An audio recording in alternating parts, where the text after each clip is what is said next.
Good morning. I've been using this forks and stuff. My hand is getting better, my wrist, but I'm still committed to liquidating these stand-on platform things. But in the meantime, one thing that really worked well for me on this type of machine is the forks.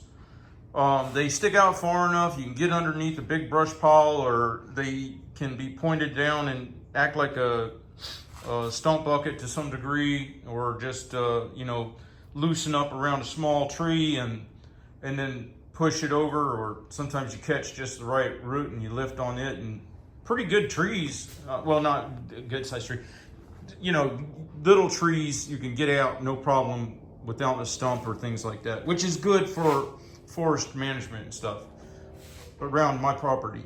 But one thing is that when I go to load debris or stuff with a lot of sticks and stuff, I wanted this plate between the forks, and I took the time to weld on nuts back behind those two bolts so that it's just an impact out, and then underneath of here, to keep the bottom plate of the fork smooth, I did a recess and welded a nut up in there so it's smooth on the bottom. Okay, you're gonna have to give up something that's not smooth on the top, obviously. The downside is I probably should have put this stringer that connects the forks further out here, because the other day I was working it and found that I hate to lose any of the length of that pan, call it a debris pan or whatever you want,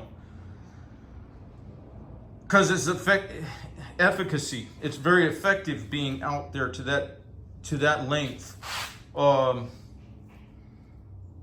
Because you still have a bit of fork if you wanted to do a little bit of digging or catch a root without putting full force on a material you're never going to replicate the strength of these forks with mild steels.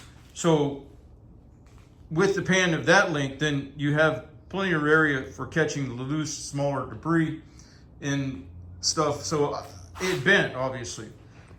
So now I got to decide if I'm going to take the time to put another stringer out there, and of course too, you weaken the forks if you put it clear out there, or just to cut it back at this stringer and try it out with the shorter pan.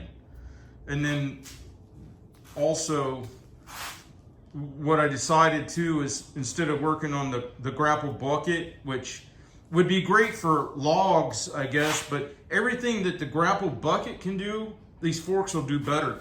And there's a whole lot more room to put the cylinder behind here and make a better closure, a better fingers or claws on the forks with this orientation and everything. So that's got me leaning away from a project that I was working on a while back, where I was trying to do the grapple over there, and I ran into a problem where that cylinder fixed on the backside of that rotation arm at the top couldn't give me enough throw to either open all the way as far as I wanted or close all the way. But then you consider the pan of that bucket, and it's like, well, will I get the amount of material into it that I want anyway?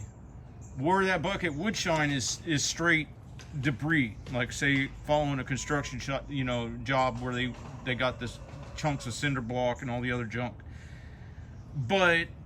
or single logs. But single logs even can be done with the forks better, so why fool with that, right? So I don't know if you guys have an opinion on that. I sure hate to lose the front edge of that pan.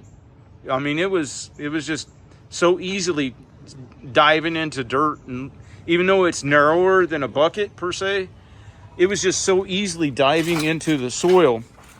And then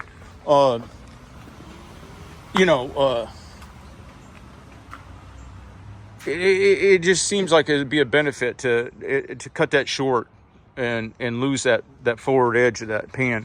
All right, you have a good day.